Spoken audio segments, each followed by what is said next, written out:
ഉമ്മ വെച്ചാൽ കുട്ടികൾ ഉണ്ടാകുമെന്ന് കൂട്ടുകാർ പറഞ്ഞതും നിഷ്കുവായ ഇദ്ദേഹൻ അത് വിശ്വസിച്ചു. പിറ്റേന്ന് ആനുവൽ ഡേ കഴിഞ്ഞ് അവന്റെ പെർഫോമൻസ് ഇഷ്ടപ്പെട്ട ക്ലാസ് ടീച്ചർ അവനൊരു ഉമ്മ കൊടുത്തതും ഉമ്മ തിയറിൽ വിശ്വസിച്ചിരുന്നവൻ പിന്നീട് എല്ലാ ദിവസവും ടീച്ചറുടെ വയറ് ശ്രദ്ധിക്കാൻ തുടങ്ങി. എന്നാൽ കുറച്ച് മാസങ്ങൾക്ക് ശേഷം വയറ് വീഴ്ത്ത ടീച്ചറെ കണ്ടതും ആ തിയറി ഫലിച്ചുവെന്നും ഇനി ആ കൊച്ചിന്റെ ഉത്തരവാദിത്തം തനിക്കു കൂടിയാണെന്നും അവൻ തീരുമാനിച്ചു. അങ്ങനെ ഭർത്താവ് വിദേശത്തായിരുന്നതിനാൽ പ്രസവവേദന വന്ന ടീച്ചറെ ഹോസ്പിറ്റലിൽ കൊണ്ടെത്തിച്ച് അവൻ തന്റെ കടമ നിറവേറ്റി. അങ്ങനെ കുറച്ച് വർഷങ്ങളൊക്കെ കഴിഞ്ഞ് +2 ഇദ്ദേഹൻ ആ നഗരത്തിലെ ടെന്നീസ് കോർട്ടിലെയും ട്യൂഷൻ ക്ലാസ്സിലെയും പ്രധാന അട്രാക്ഷനായ സമന്ത എന്ന പെൺകുട്ടിയെ ലൈനടിക്കാൻ ശ്രമിച്ചു.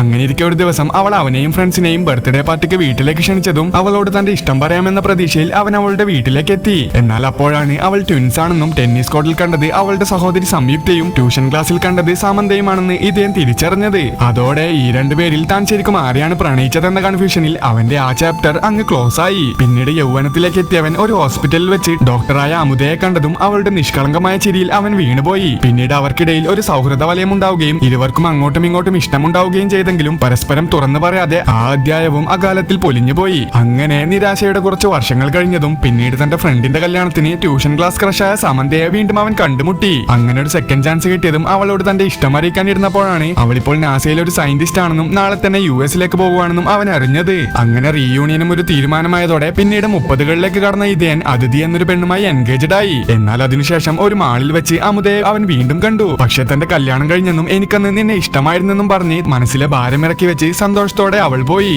അങ്ങനെ അവളിൽ നിന്നും കിട്ടിയ ധൈര്യത്തിൽ തന്റെ മനസ്സിൽ ഇപ്പോൾ അലയടിക്കുന്ന സമന്തയോടുള്ള ഇഷ്ടം തുറന്നു പറയാൻ തന്നെ അവൻ തീരുമാനിക്കുകയും കല്യാണത്തിന് മുന്നേയുള്ള ഒരു ഗ്യാപ്പിൽ നേരെ US-ലേക്ക് ചെന്ന് അവളെ കാണുകയും ചെയ്തു. എന്നാൽ അവനോട് ഓൾറെഡി ഇഷ്ടമുണ്ടായിരുന്ന അവൻ ഇഷ്ടം പറയുന്നതിന് മുന്നേ തന്റെ ഇഷ്ടം അവനോട് പറയാനൊരുങ്ങി. പക്ഷെ അപ്പോഴാണ് അവൻ മറച്ചുവെച്ച അവന്റെ കല്യാണക്കാര്യം അവൾ അറിഞ്ഞത്. അതോടെ അതിൽ ദേഷ്യപ്പെട്ട അവൾ ഇറങ്ങിപ്പോയതും തന്റെ US ചാപ്റ്റർ ഇതോടെ അവസാനിച്ചെന്ന് അവൻ കരുതി. എന്നാൽ അവിടുന്ന് തിരിച്ചു വരും വേളയിൽ ഫ്ലൈറ്റിൽ വെച്ച് അവന്റെ ഈ കഥ മുഴുവൻ കേട്ട അവന് പണ്ട് ഉമ്മ കൊടുത്ത ക്ലാസ് ടീച്ചറുടെ ഭർത്താവായ സൂര്യ അവരുടെ കൂടെ നാട്ടിലേക്കെത്തി അവന്റെ കല്യാണം മുടക്കുകയും അവനെയും സമന്തയെയും ഒന്നിപ്പിക്കുകയും ചെയ്തു.